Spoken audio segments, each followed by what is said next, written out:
What is not simple is the alignment problem. The prospect of aligning AI did not look anywhere near this hopeless 20 years ago.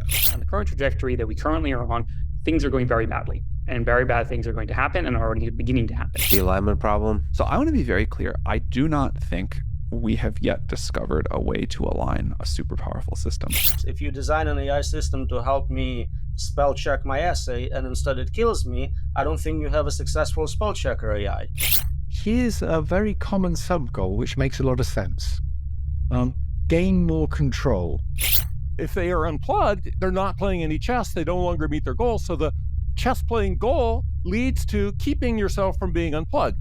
If the person persists, well, then they say, oh, this agent wants to unplug me. That's totally against my goal of chess. I better stop them. Stopping them, however, it may lead to murder.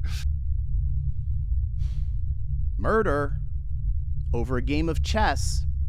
I would not underestimate the difficulty of alignment of models that are actually smarter than us, of models that are capable of misrepresenting their intentions. All of the companies are racing to get to AGI faster. Is it going to kill us? What is it going to do with us? What happens to us humans when we hit that point? So obviously, we would like to stay in control.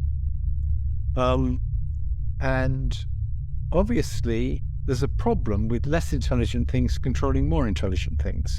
So OpenAI and DeepMind was a small collection of folks who were brave enough to talk about AGI